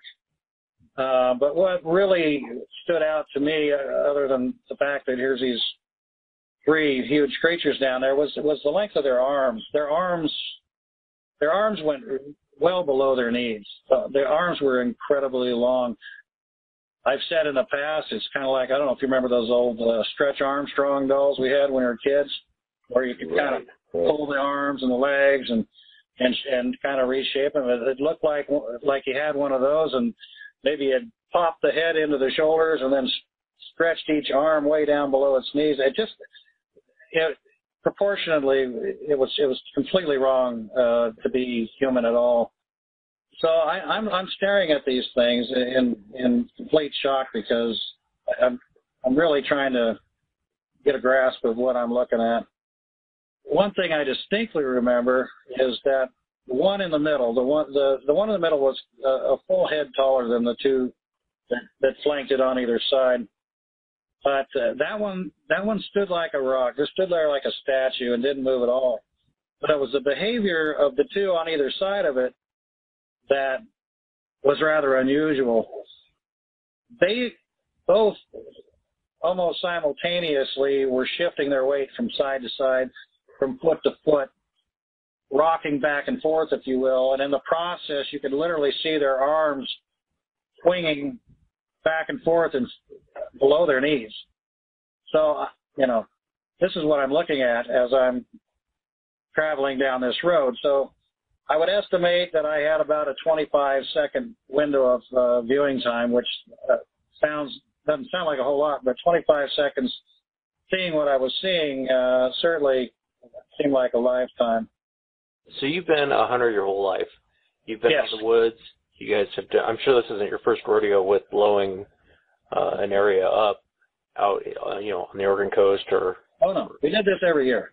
Yeah, and so you see something like this, and how are you feeling at this moment? I mean, what was going through your mind at this moment? 25 seconds is a long time. It is. It certainly is. Like I say, it seemed like a lifetime. In very rapid succession, I have to tell you, I went through a chain of emotions. At first, I was in shock, almost in denial, if you will. I tried to explain it away in my mind. It's got to be anything but what I'm looking at. Am I looking at three bears standing up simultaneously? Did you know anything about the subject of Bigfoot prior to this? That's a good question. Frankly, no. I never watched the TV shows. I never read the books. Growing up in the Pacific Northwest, you can't help but hear about it, but it was not a subject that really interested me at all. I had pretty much relegated it to, Native American folklore or just a campfire story, boogeyman story kind of thing, but I'd really never given it much credibility. In fact, I think it's safe to say that I was one of the biggest skeptics out there, to be honest with you. What kind of distance are we talking about here? I know you're driving. It sounds like you're driving down a. I'll let you describe it. How far away do you think you were from the creatures? I don't know for sure. I can't say for sure. I'll tell you this. I was not close enough to make out facial features or gender or anything like that. I was close enough to make out the body silhouettes and the hair color and the fact that they weren't wearing any clothes and the activity that they were engaged in. we in the military, on a rifle range, we routinely fire on a 300-meter range, the farthest targets being at 300 meters. Guesstimating, could have been as far as 300 meters, at least far enough distance that I didn't feel threatened, and frankly, I don't think they did either. I think they felt safe enough that even though they were watching us, I think they felt comfortable that because there was a ravine between the two of us. This one quarry was over here, and we were coming down this road on this side. So I think the distance was probably to my advantage and theirs as well. I mean, I can see it like it was yesterday. It's something that once you see, you never forget. Yeah, it's burned into your memory. It is. So what happens next? You're heading down. You have a view of these creatures. What happens next? Like I say, about 25 seconds into this viewing, our Humvee took a corner, and that's when I lost sight of them. Immediately after losing sight of them, I have to tell you, there was this very overwhelming emotion, on top of trying to just absorb the fact that these things had been out there every time I've been out there hunting, and I just didn't even know it, things like that. Things like I just saw something scientifically and historically important. Somebody needs to know this. Who am I going to tell?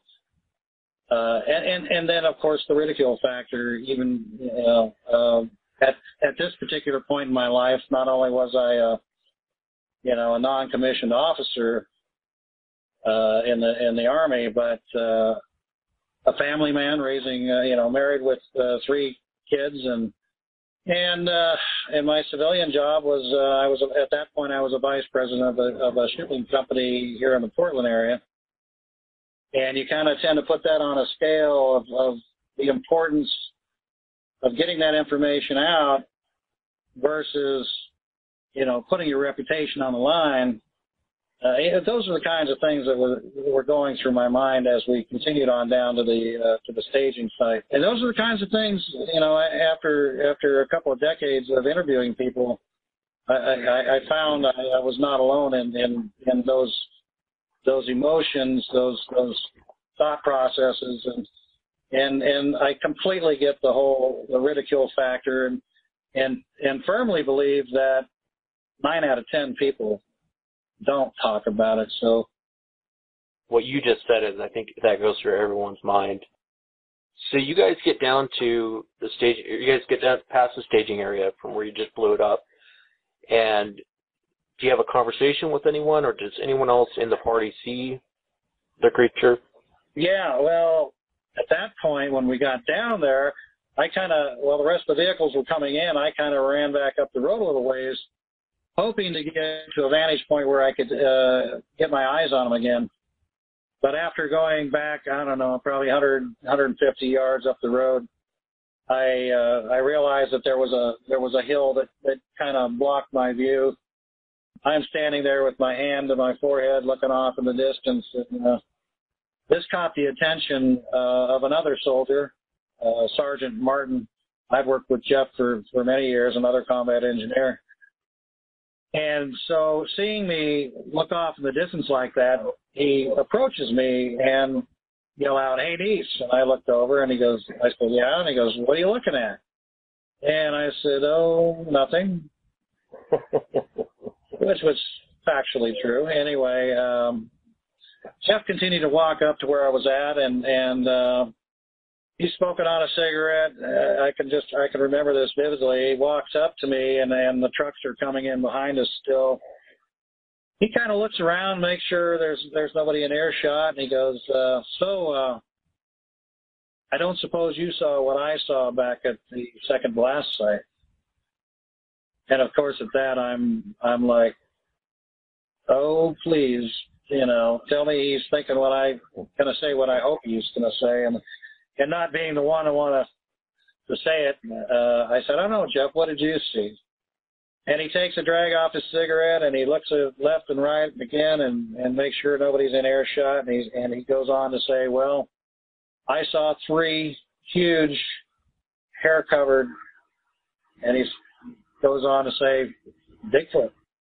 And of course, at that, I knew I had nothing to lose, and I was certainly relieved. And of course, I concurred with him. Yes, I saw them too. But it should be pointed out too that, being National Guard, we're drilling, we're doing our exercises 1 week in a month, and it was at the very next drill in May that 2 more soldiers came forward and also admitted to having seen these things. So, yeah, what did Jeff say he saw when he said, hey, I can picture the conversation. He comes down, you guys are both looking out. Did he see the same thing that you saw? Did he see them standing down at this in the quarry? Did he have the exact same sighting? He saw 3 of them standing there? That's a good question, and in fact, at that time, I assumed he did. I assumed he must have seen them while we were coming down in the convoy. Over time, I would come to find out differently. What I didn't factor in was Jeff was part of what we call the heavy junk section, and that's heavy equipment that was attached to us as combat engineers. And we had 2 separate parties out there. We had this heavy junk section. These are the guys that stayed 1 step ahead of us. So before we got to that first site and did the cutting charges, they stopped there first and dropped off a couple steel I-beams so that we could simulate dropping blowing up a bridge, for instance. It's kind of funny because I don't know if you guys know Wolf Fehrenbach, or Henner Fehrenbach, as he's known. I know who he is. Yeah, Dr. Fehrenbach at the time lived in the Portland area, scientist, a primatologist. He decided to put on a couple of classes at Portland Community College, and had asked me if I would be willing to come and talk to the class, basically give my eyewitness account, and then he also asked if Sergeant Martin would join me, since he was an eyewitness. And so I said, I don't know, I'll get a hold of Jeff and I'll see what I can do. And Jeff said, yeah, I'll come as long as you can give me a ride. So I showed up at his apartment. I don't know how we got to the specifics about it, but we decided to take out a piece of paper and a pencil and draw a map. So I marked on the map where I saw these things. And basically this quarry had 2 levels. And between the 2 levels, there was a diagonal road that cut down to the lower one. We were doing our demolition down here in this lower quarry. When I saw them, they were actually standing, these 3 were standing on this diagonal road, and they stood out like a sore thumb. I have to tell you, this is basalt rock that they would quarry gravel from to gravel the roads that they cut in. And so they, like I said, when I saw them standing there, jet black against that light gray rock, there was no mistaking it, what I was looking at. So I put this little mark on the map and I said, yeah, I saw them right here. And then Jeff takes the pencil and he goes, no, I saw them over here. And he saw them actually a good 100 meters to the west of where I saw them. And then he goes on to talk about seeing them, actually witnessing them walking. And it gives this very classical, graceful, gliding kind of motion. And he watched them walk out of the quarry and into the woods. And I said, wait a minute, okay, so when I saw them, I was in the convoy. That's where you saw them, right? And he goes, no. He said, I was with the heavy junk section. When I saw them, it was before you guys even came up to that 3rd site. He said, we were up there digging that starting hole, and we were just about done with it, and I walked over across the road to have a cigarette, and that's when I saw them. I'm like, okay, so you saw them at the 2nd site before we got up there, and shortly after we had, blew that quarry up. And he goes, yes. And he said the other thing for me was that I was able to see you guys down there when you were setting your charges, able to make that comparison, that distinction between human-sized people down there in uniforms with helmets on versus these large jet black creatures. So I mean, that's I think that's important that he was able to have that view of us early on and then seeing these things. So what that means is these things apparently walked out. They were, I assume, out of curiosity, investigating this area that we had just blasted in, but then, for whatever reason, retreated back into the wood line. And then later, as we set these other charges and we're convoying down, now keep in mind, at this point, Jeff's already down at the staging area, waiting for us. They came back out. Do you think the blaster would have attracted them? Oh, absolutely. Absolutely. You know, and I think that's important too. You know, a lot of people say, well, you know, it doesn't make sense because you'd think if you set off 200 pounds of explosives in the woods, and I can tell you that at that second site, we literally put up a pretty good mushroom cloud when I witnessed it from a distance. It's pretty big bang. Most people would say, well, it only stands to reason that animals are going to vacate that area. They're going to go 360 degrees the opposite direction of that blast. And I do agree.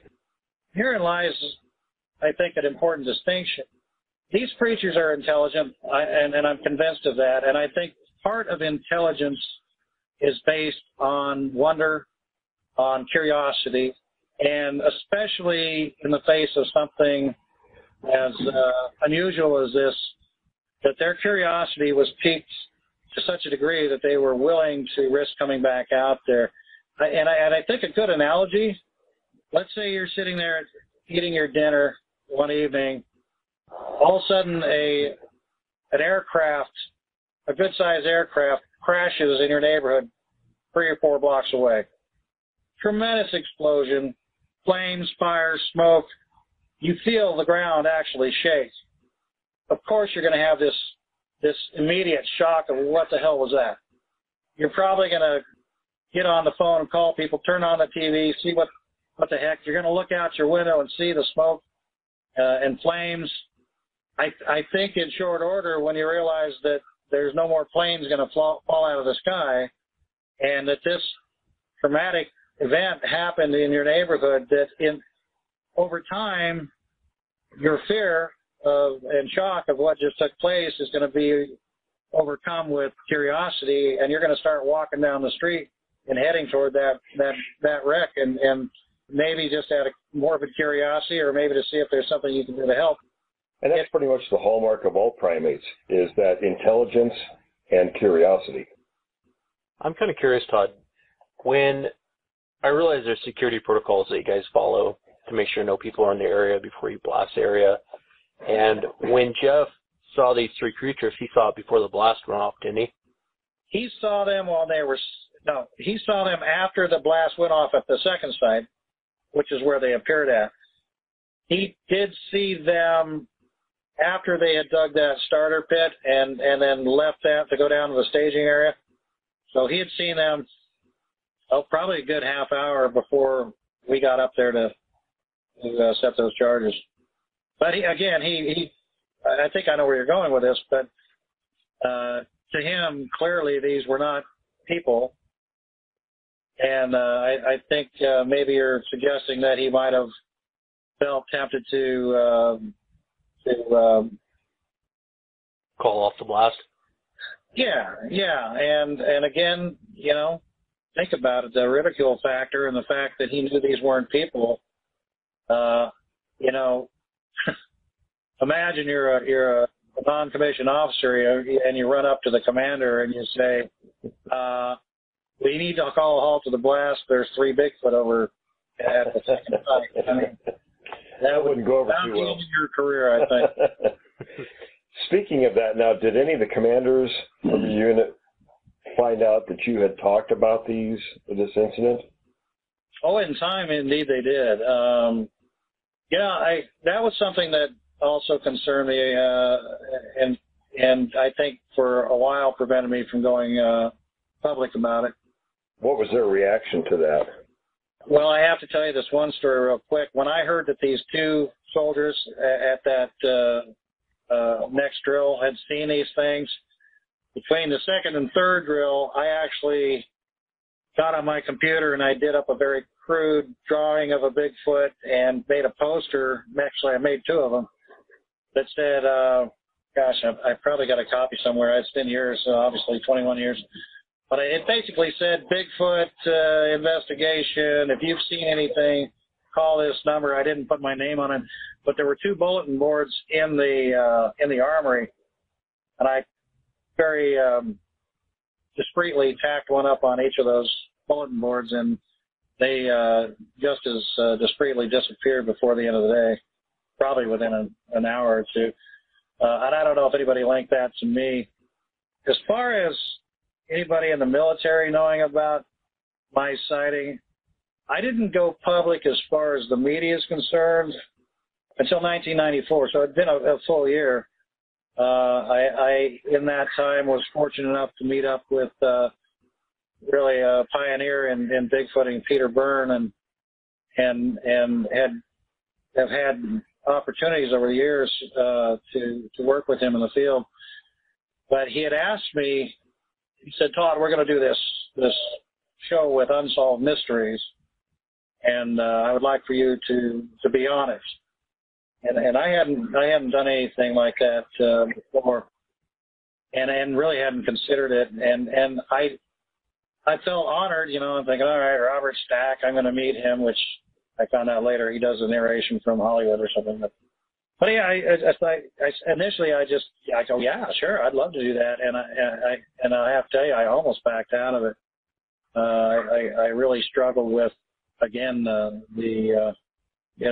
had kept my story within a very close circle of friends and confidence, and even then got a lot of patronizing responses from them. But yeah, when that hit the air, when Unsolved Mysteries came out, yeah, I heard from a lot of people, hey, I saw you on TV, and but as far as being a detriment to my career, it really hasn't. And in fact, I would dare say I've had some support, or at least some implied support from people in my chain of command and other people that have known me. I mean, the fact that they do know me and they know that I'm not prone to going off and making up wild stories like that certainly helps. But I really have never been questioned by the military. I mean, if that answers your question, or had my career called into question, or my sanity called into question. So so far so good anyway. Was it mainly the Unsolved Mysteries is what kind of made you, I guess at that point it's hard to keep quiet about what happened since it's on TV, but have you been back to the area, Todd, that you had your sighting, and have you had any more sightings in the area? Yeah. Well, to answer your first part of your statement, yeah, the genie was definitely out of the bottle at that time, and no putting it back. And I don't have any regrets. I've been involved in probably a couple dozen documentaries, TV shows, and continue to do so. I've got some projects in the works now.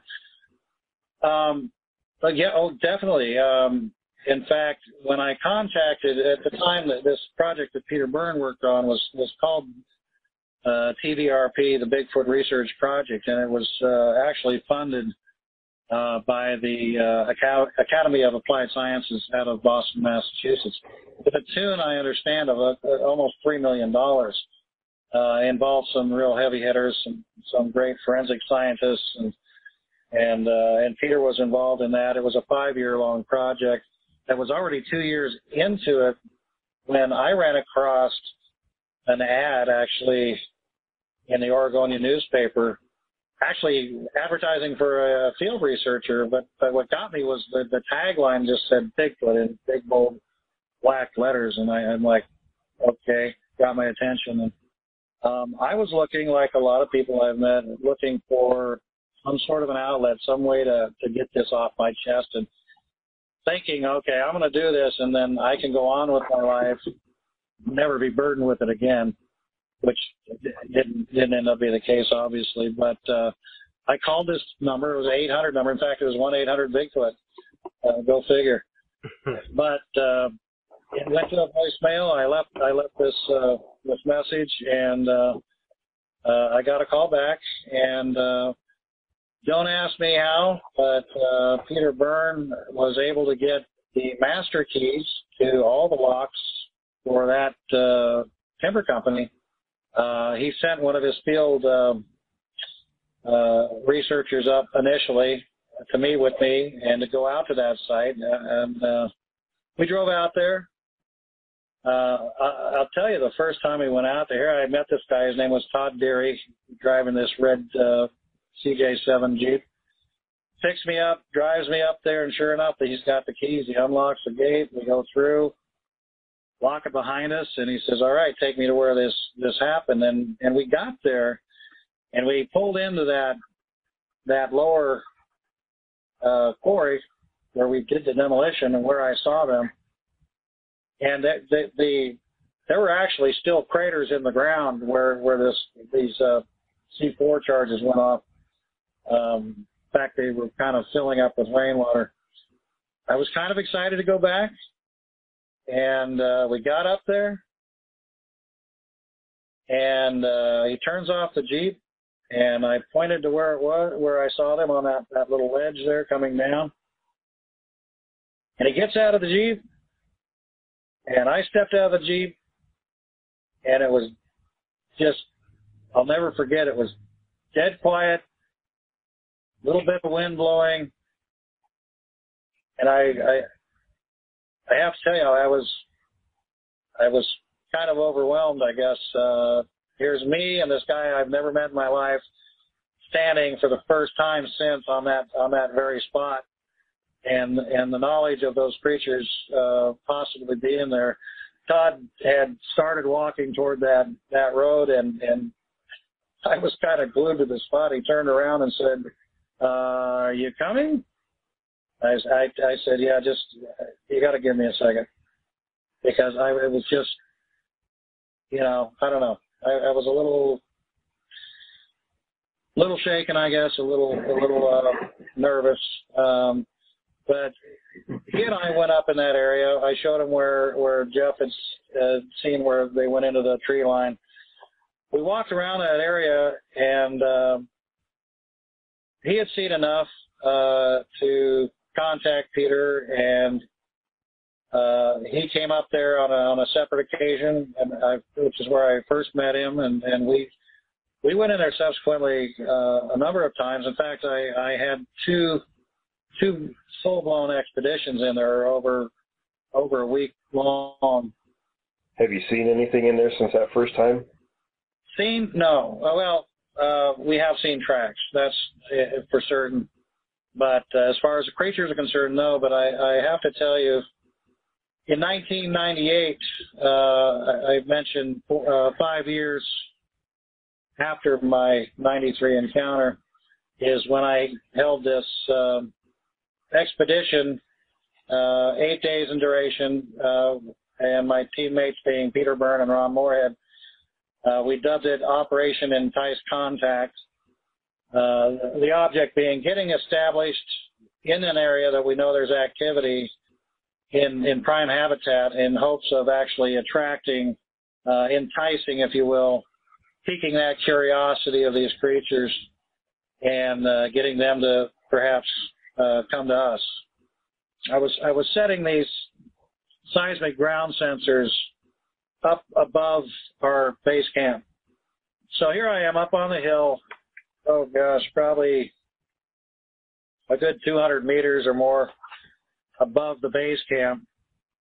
And at this particular time, it was typical spring weather. We're getting rain and almost snow. In fact, at this one particular time while I'm trying to calibrate these sensors, I saw this cell coming in that was a sheer white, and I assumed, and correctly so, that it was a hail cell coming through.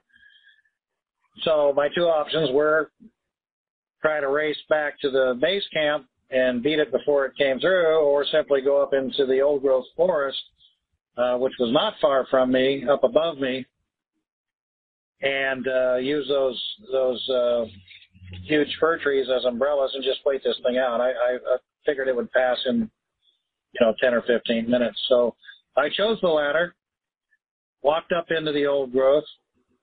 So it's while I'm up there in these trees, I'm kind of standing between two big fir trees, and I had to answer the call of nature. So I did my thing. I urinated, and I'm buttoning up my BDUs, which I was wearing at the time, and just started buckling my belt buckle when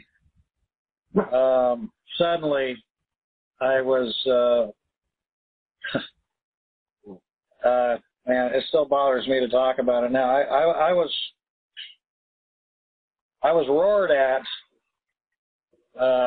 by a Bigfoot. I'm not going to even suggest it was anything else. This was about a 2.5 second to 3 second burst of incredibly loud roaring. I've alternately described it as a roaring bark, because there's this I'm talking 130 plus decibels. I mean, almost hurting your ears loud roar that at the very, very end of it ended in this kind of a guttural bark. It's just, I can't even, and I'm not even going to demonstrate it. You just have to imagine. Now, you're talking to somebody who's jumped out of perfectly good working airplanes, had mortars and rockets shot at me in Iraq, swam with sharks, at 100 feet under the ocean. Nothing in my life has ever put me in a state of fear, the state of fear that I was in at that time. You hear the what I thought was just a euphemism, being paralyzed with fear. I learned real quick. That's a reality. That it's a real thing, and it's a very scary thing, because you literally lose control of yourself. Because believe me, deep down inside, all I wanted to do was run. And the most insidious part of this was the origin of this incredible ear-splitting roar was probably no more than 100 feet away from me, but it never showed itself. It stayed behind this. There was a pretty sizable patch of Scotch broom and salal that's very common in the Coast Range, a big thicket of it.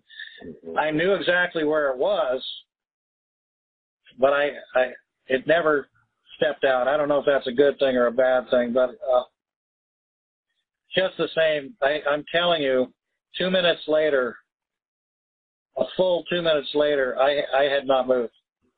Something very primal, deep inside of me, as much as I wanted to run, basically told me, if there's any chance that you are going to survive this, your only hope is to not move. And I don't think I blinked for 2 solid minutes. I've never been so scared in my life. That's exactly the right thing to have done. Yeah, I've heard that roar before, Todd, so I know. And I was probably maybe less than a quarter of a mile away from it, and I could feel it when it was roaring. God, I can't imagine being 100 feet away from the thing when it's going off. There was no question in my mind the intent of that roar was, get out. You're not welcome. This is the feeling that just washed over me, and I wished I could have apologized. I just wanted to go.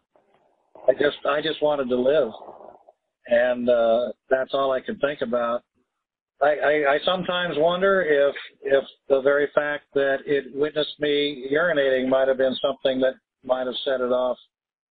Similar to what dogs do, marking territory. Maybe it in some ways saw that as offensive. I don't know. It's possible. These things are quite aggressive often. They don't particularly like people. No. So, you being in the wrong place at the wrong time, maybe displaying something that it took, as an aggressive behavior? I don't want to ever find myself in that position again. It's like I tell people too. It's like, so many people, I think, really underestimate these creatures because for them it's some sort of fantastical, mystical, and in some cases paranormal sort of a quest for them. But I'm here to say, be careful what you ask for. And that's what Wes and I tell people all the time. And I know Wes will agree with me because he's been close. I've stood less than 15 feet in front of two of these things. It's really not something you want to go out and search for. Well, you're completely at their mercy. and should they have any ill intent, They're done. They can have their way with you. That's for sure. A lot of people think the end game is seeing these things, and I'm here to tell you that's just the beginning. And they need to think past that point. What are you going to do? That's right. If you realize that dream, if you will, it's not a fantasy. It's very real. It's not funny. 9 times out of 10, these animals respond the same way when they realize they've been compromised. They simply leave the area. One question I wanted to ask you, I know you've been researching for a long time, and I know that you have a lot of different conventional and unconventional techniques for, I hate using the word baiting, but I guess I'll use the word baiting. Enticing, yeah, there you go. And I wanted to ask you, what have you found that works in your conventional and unconventional ways, and what have you found doesn't work? I've tried some interesting things. I'll tell you one that we did is kind of like the whole Pavlov's dog kind of thing, where we try to associate taste and color and sound. And again, I won't say this was successful, but I think it's a logical and potentially practical way to go about this, and that is that we would say put a red apple on one stump, put some corn on another stump, and put, say, oranges or bananas, whatever, on another stump, all in the same basic vicinity. I mean, not really close to each other, but then we would hang colored chem lights that would correspond with that: red for the apple, yellow for the corn, on an orange glow stick for the orange. And then in that area we would hang some very basic metallic wind chimes once we got the bait set up. So the thought is this: get them to associate the wind chimes, again, a very passive, almost a natural sound, but at the same time not, just a tinkling sound out to the food, to the bait. And then once they got close enough to get within visual sight, get them to associate the color to a specific bait source. And then the thought would be, over time, depending on what they're hitting on, employ the chimes with just the lights and see if that would bring anything around. I mean, those are the kinds of, I think, unconventional things that we do. Have you had any success doing that? No, I'll be honest with you, we didn't. But, well, I guess. Does it frustrate you? You never know. I mean, that very experiment we did took place probably about 200 feet from where I got roared at earlier on. So did I have success? I don't know.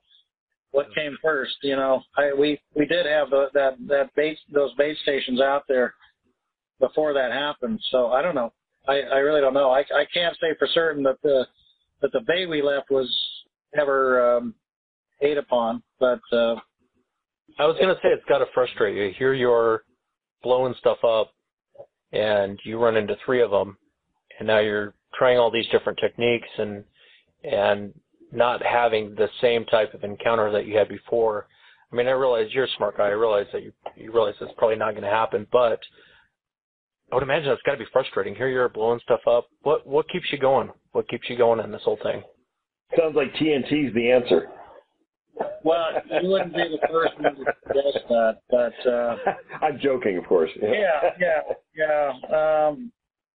No, I don't think it's the answer, but I think it answers some questions, or at least it poses maybe some more.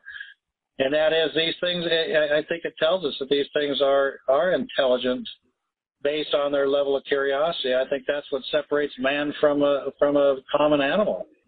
Willingness, this urge to not just look at things, but ask why and how and I think you're right. I don't think most people understand that these things are primates, and as primates, all primates are highly intelligent creatures, and curiosity goes with that. So you're absolutely correct on that. What's the primary goal of the American Primate, your organization? What's your guys' primary goal? Primary or ultimate? I mean, the ultimate goal. See, for me, it's not a question of if they exist. That choice was taken away from me 21 years ago. I know they exist. So for me, the ultimate goal is to get them protected. We've seen scores of creatures that we know existed at one time go into extinction. I mean, just look up extinction just Google it. There is a laundry list of animals that they have photographs of. We know they existed, and they're gone, and they will never come back. And most of it's either been out of sheer ignorance or in some cases just greed.